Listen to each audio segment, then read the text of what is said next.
Hello, beautiful souls, and welcome to the Woo Curious podcast. Your map to the mystical, your key to the sacred, and your guide back home to yourself. I'm Eileen, a writer, a spiritual coach, energy healer, and slow living witch. This podcast is your invitation to explore a world where the mundane and the sacred intertwine. It's a haven for those ready to take the first steps into the realms of magic and mystery, providing a safe space for you to embark on your own enchanted journey towards healing and self-discovery. Here, I'll unveil the whispers of the mystical, the rituals often hidden in plain sight, and I'll engage in sacred conversation intended to stir your soul and lead you back into your power. I'm all about demystifying woo and witchcraft. So, whether you're a seasoned seeker or simply woo curious, I'm so delighted you've decided to join me on this journey. Let's make magic. Hey Woo Crew! Before we drop into today's episode, I just wanted to check in with you and see how you're doing. I'm wondering if you are taking enough time for you these days, or if perhaps you feel a little overwhelmed and maybe borderline exhausted with all of the to-dos in your day-to-day life. If this is the case, I have created a resource just for you in order to help you get the rest your body is craving. And because we're all about the woo and witchcraft here, it is a fun one. I have a quiz called Which Witch Are You? And so not only will you find out which type of witch you are, or which witch you would be if you were a witch, if you don't identify that way, but you also find out what type of rest your body craves based on which witch you are. The link will be below in the show notes, and I would love if you would share with me which witch you are once you find out. Hello, and welcome back to the Woo Curious podcast. I am your host, Eileen, and today I am joined by Dominique Levesque. Dominique is a master healer and business energetic strategist. She brings a unique perspective to any conversation, specializing in helping individuals and soul-led businesses tap into their energetic blueprints. She uses messages from the higher self and sacred geometry to unlock true potential. I'm so excited to have Dominique on the podcast today, joining me from the east part of Canada in Quebec. Welcome, Dominique. Thanks so much for being here. Thank you so much for inviting me. So, as I mentioned before we started recording, I really like to start all of my conversations with a little bit of conversation or discussion around your spiritual path in life and what led you to the work you do. Because I, as many listeners will know, I grew up with kind of like a curiosity, but generally speaking, if you had asked me, I would have said I was an atheist for most of my life until the last kind of 5 or 6 years when I started to open up to the more than that exists. And so I'm always so curious if spirituality has always been part of your life, if it was something you had and lost and picked up again. And yeah, just a little bit of your story to this place where you are a spiritual entrepreneur. Yeah.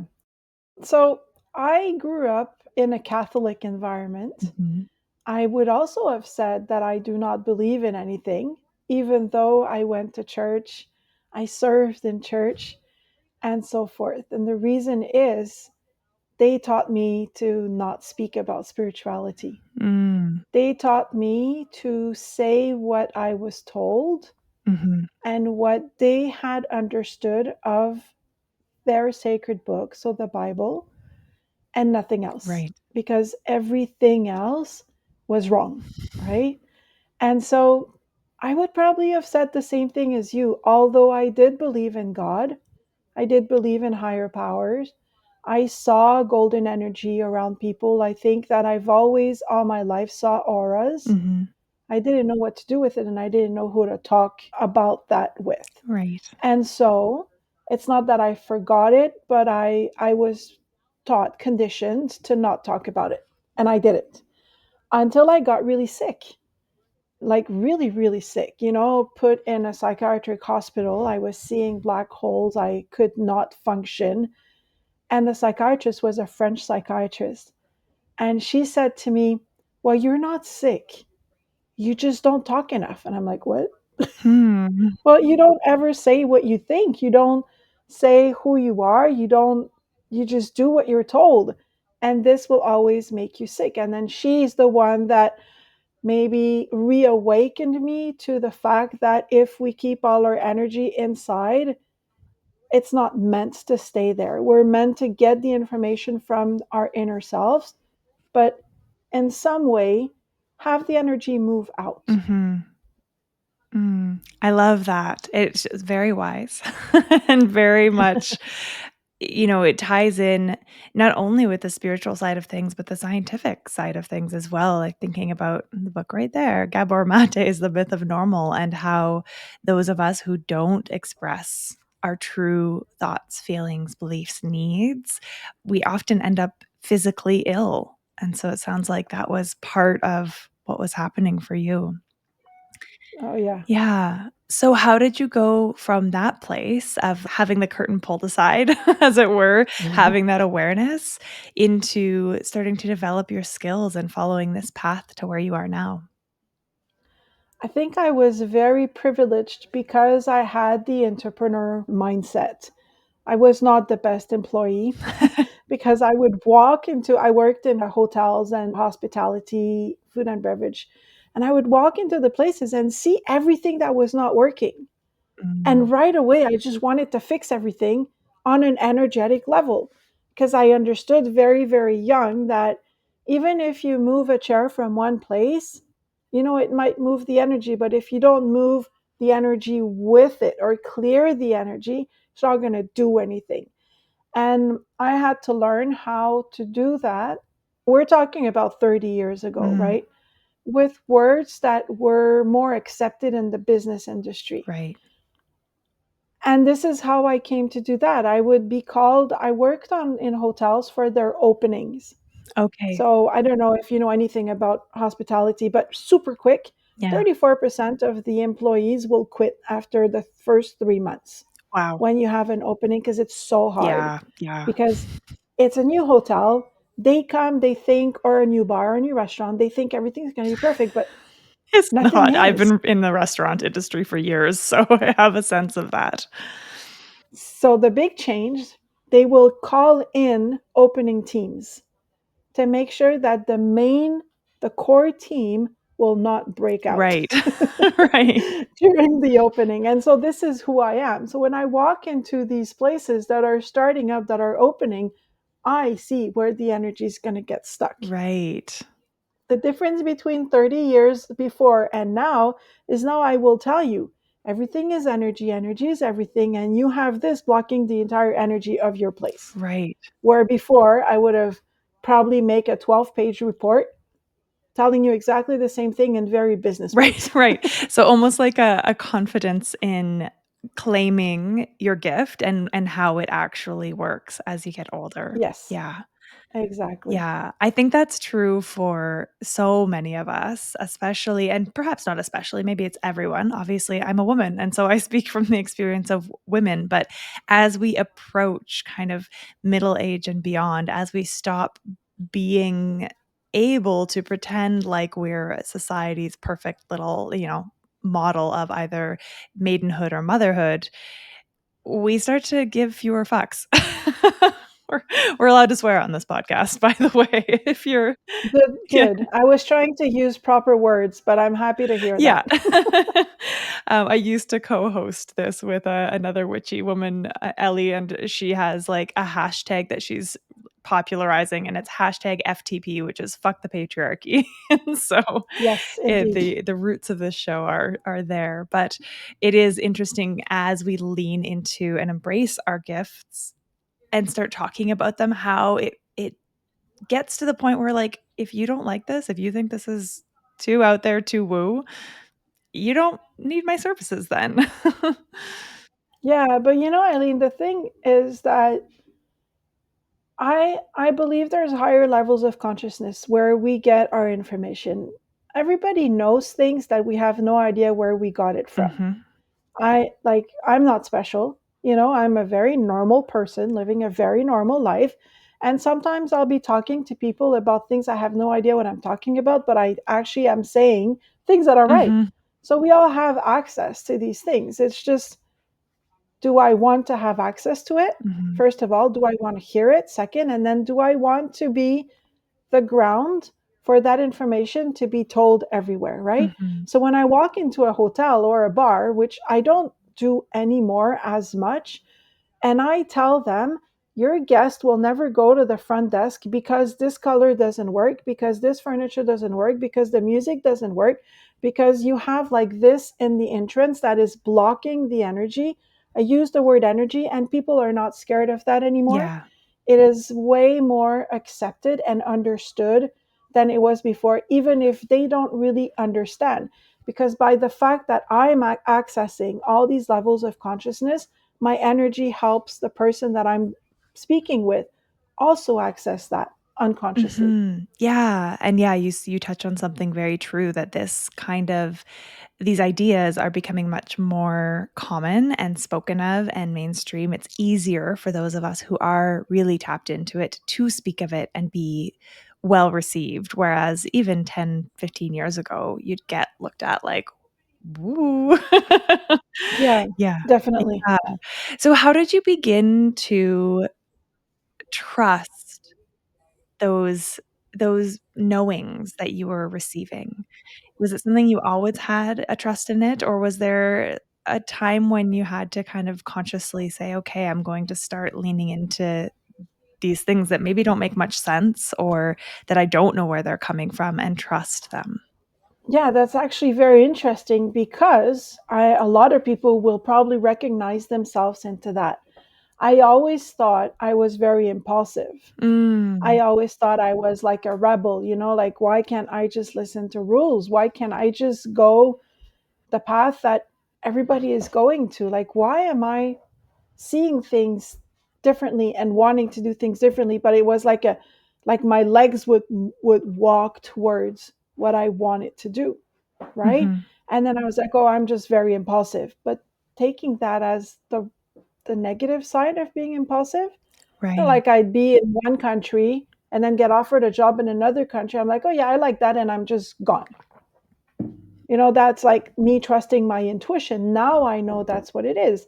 I don't know if you know about I human was gonna design, but ask, I'm are a you pure a splenic projector yeah, by any chance? I'm a pure generator. Okay. So when my body says yes, I follow. Mm. And my line of work is all about the intuition. I help you tap into what is already inside of you and get that to work in the 3D, Mhm. but on a higher level, Mhm. not on the conditioning level. So I was working on the conditioning level. I'm impulsive, so I'll just say, put a tag, and whatever I do, even if it goes wrong, it's because it was an impulsive choice, Right, yeah. It's almost like right? an easy way to kind of escape from the quote Exactly, unquote blame, yeah. exactly. But I was being a pure generator unconsciously. Mhm, Eventually I learned about human design, gene keys, and all these things, right? A while back. I studied them. I really understood how we're actually there's no coincidence. At the beginning I would say, well, I'm here, you're offering me a job, it's awesome, it's a coincidence, how cool. mm, Universe is like putting all these things in my path, but they're all coincidence. There's no coincidence. Everything happens for a reason, and we align when we are aligned and when we are balanced within the whole of who we are. We get to experience these things mhm, on a way, way, way higher level than just saying, well, I'm impulsive, so I fucked up because I'm impulsive. No, right, it's not that. It's, I did this because my core told me to do it. I followed my intuition. And if it didn't work out right, what is the lesson? yeah, What did I say yes to during that experience that I maybe could have said no to? Where did I lean into my conditioning more than in my alignment? mm, That became conscious for me a while back. mhm, And every time I do something that doesn't work out, I always go back to that. Where did I lean into the conditioning? Because life still happens, life will always happen. Yeah. But now it's more conscious than before, where I would just say, I'm a rebel, I'm an impulsive, that's it. Let's just move on to something else. So I Mhm. think that now I take the knowledge and I turn it into wisdom instead of just kind of like talk to the Right. hand, Yeah. to the experience. Yeah. And so is this something that you then translate into how you work with your own clients, that Oh, knowledge yeah, for of sure. human design and gene keys and how we make decisions and yeah. Yeah, for sure. So when I do the soul maps, I will do the intuitive soul map first, really get into the gifts, into the spiritual gift. In the 6D, what do they mean? In the 3D, how do they work for you here?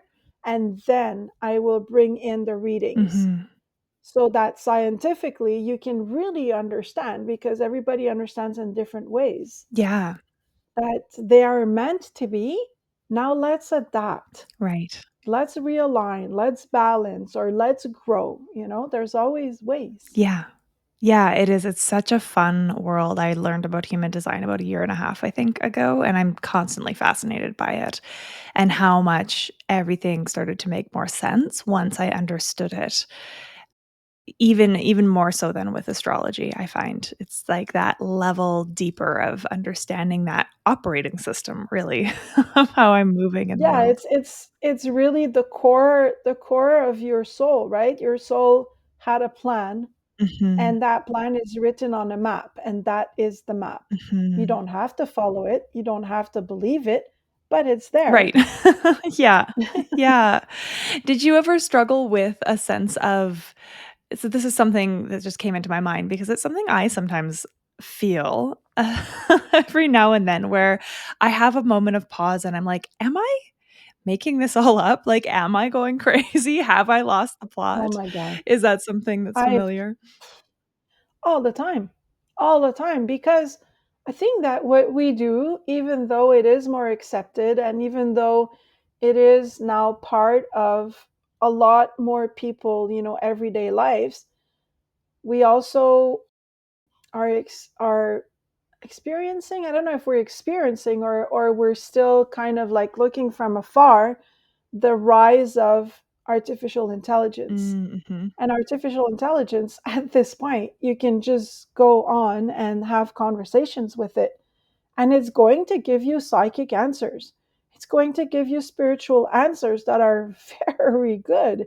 And so when that happens, and it's artificial intelligence, I've been playing with AI for at least 7 years now, Mm. at least. And so it's getting so evolved that when these things happen, I'm like, well, if it's artificial, how do I know these things? And are all my concepts of higher levels of consciousness wrong? Mm. Does like the intuition and the core, is this really something that is real because it's artificial intelligence? Then I remember that it's actually powered by Mhm. humans. But it goes really, really far. I heard somebody the other day, his name is, my God, I can't remember his name. It's an AI podcast, and he was saying it's like having a PhD student on your team all the time, Yeah.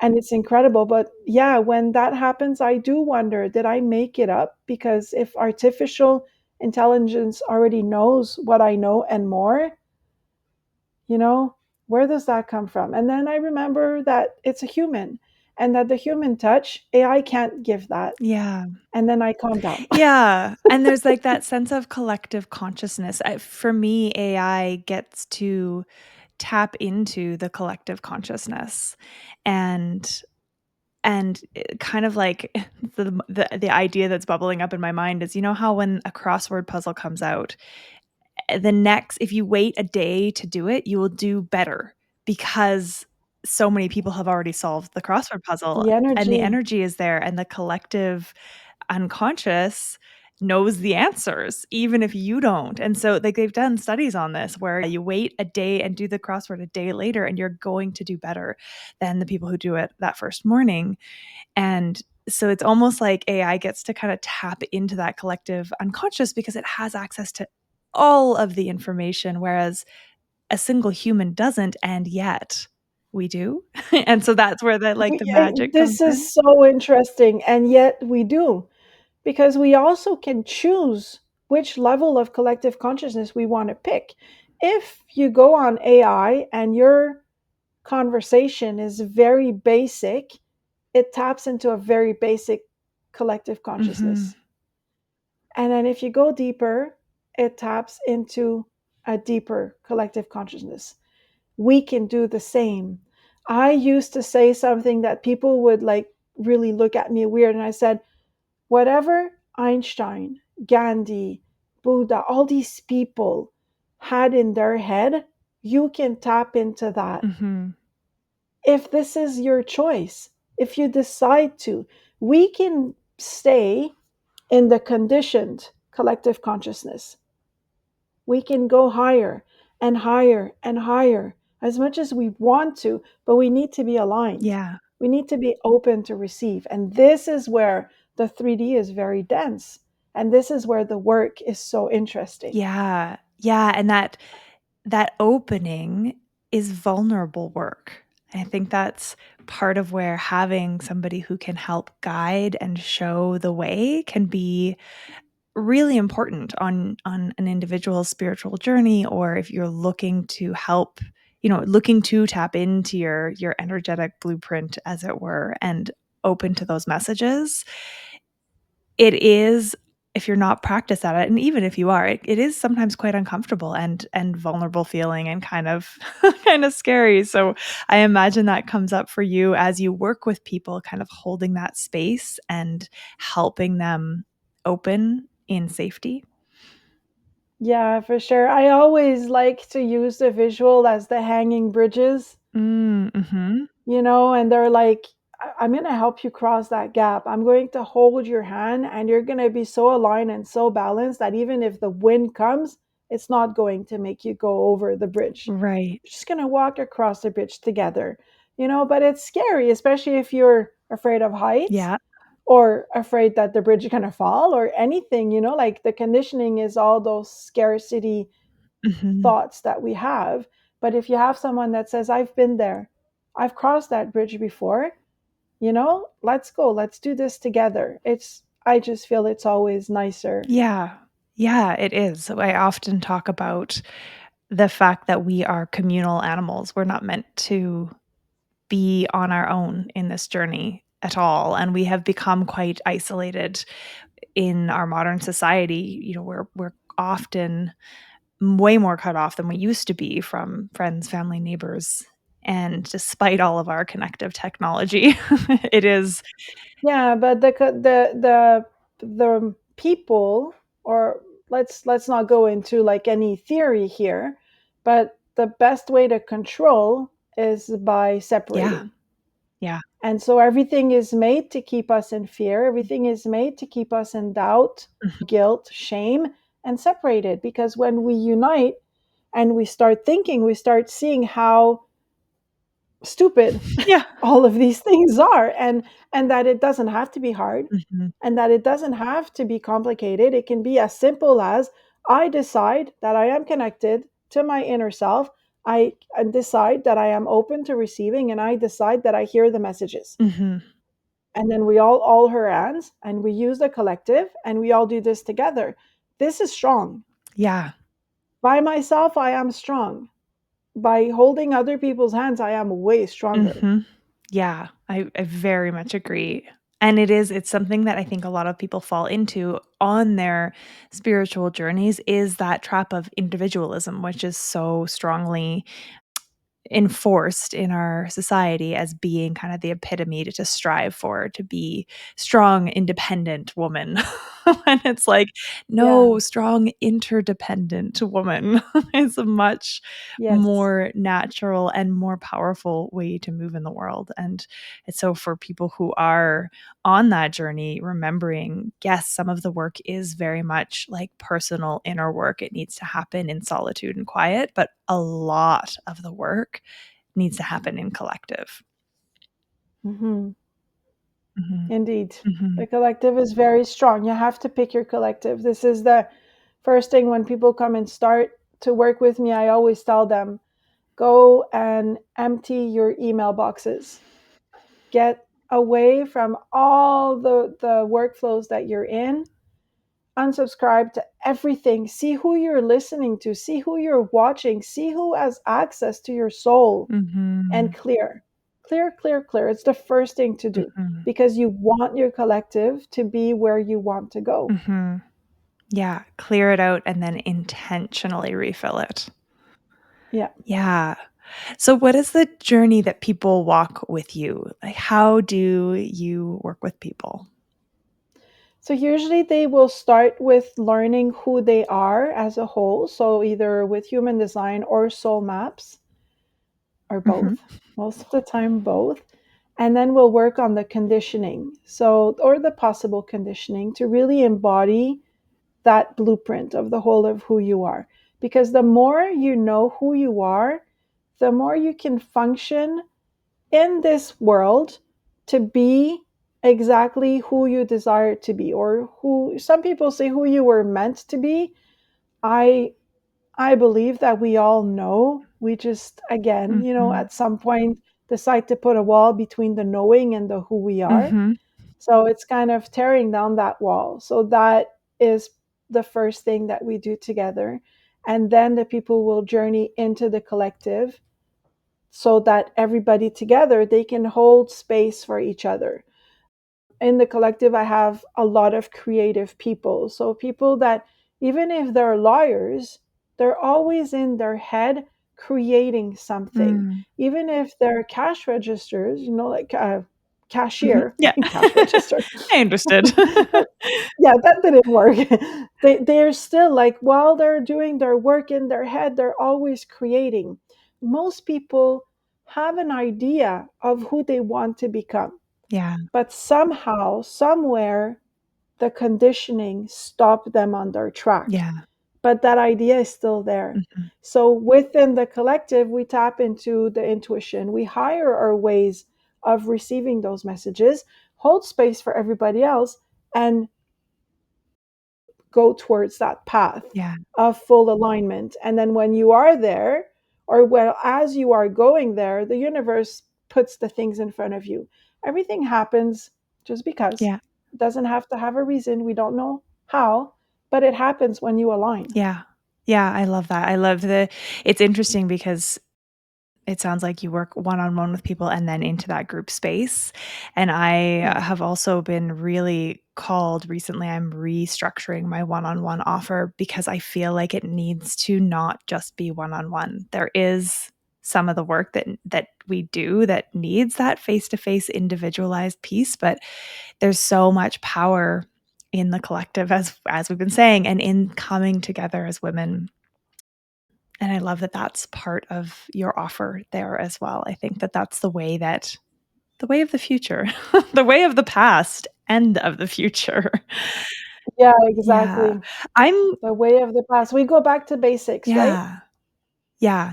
I had actually the same friend who started this podcast with me. She once said we were at a retreat together and we were all sitting in the room in circle. And she said, women in circle will start revolutions. Like this is how revolutions Definitely. start. And I very much agree.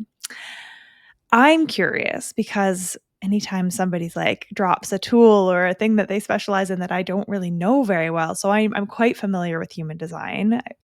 Podcast listeners will be fairly familiar because it comes up a lot. I've had a few human design experts on, but soul maps is something that I've heard referenced. I kind of know of, but I don't really know about. Can you like give us a crash course or a little share on Yeah, what is for a soul sure. map? For sure. So I might do it a little bit different than a lot of people because my first trainings were all in colors. So Mm. my very, very first modality was pranic healing, which really focuses on the chakras. And then I went into color therapy. Okay. So I do it a little bit different where the soul maps for me will become a drawing. And Mm. I'm a constant channeler. So when I'm doing that drawing, so we do a clearing together. And when I do that clearing, all the messages come, but they come in so many ways.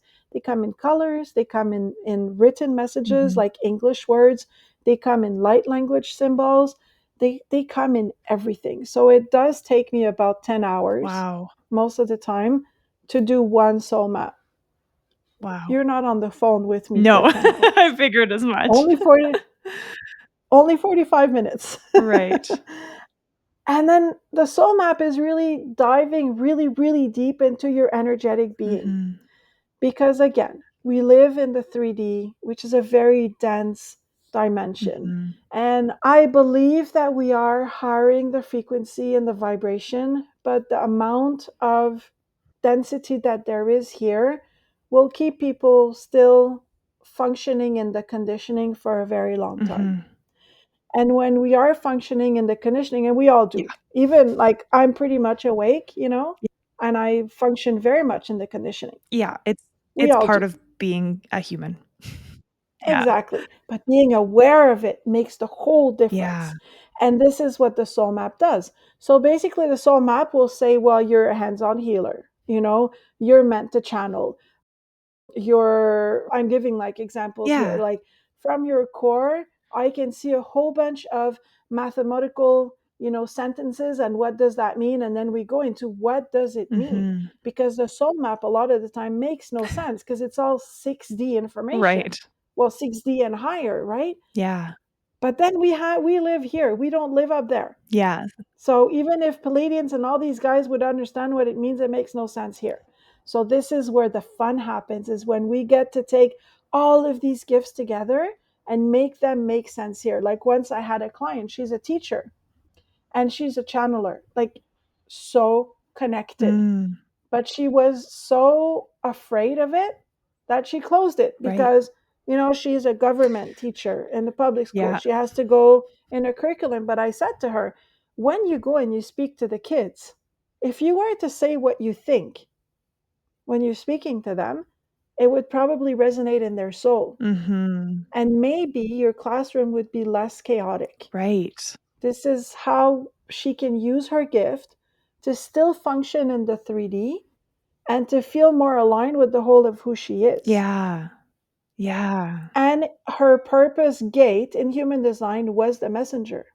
So it Perfect. kind of all aligns, but we still need a map to make it function here Yeah. because this is where we are. And this is the part, like a lot of the time, we'll have spiritual people that are navigating the ether and refuse to ground, and very grounded people that refuse to go Right. high. So let's Let's meet let's in the bring the middle. balance. Yeah, yeah, that's a lovely visual. It's part of it when I do energy healing work. There's always a bringing up from below and a pulling down from above. There's always that like balance point and meeting point. And I think that conversation came up on this podcast before with somebody where it's like it's easy to get lost up in the ether if you're jumping into the spiritual side of things, especially if it's fairly new or if that's where your work lies. We often forget to tend to that physical side, but the physical side is very real.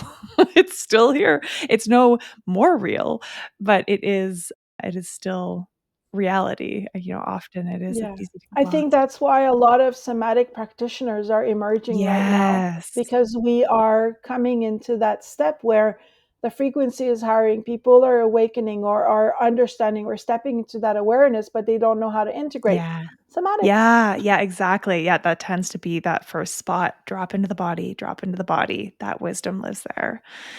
Yeah. Oh, it's such a cool area. I love the work that you are doing and offering and the wisdom. It's very obvious just from this short conversation that you have a huge depth of wisdom, especially as I'm a relative newbie in the in the sphere.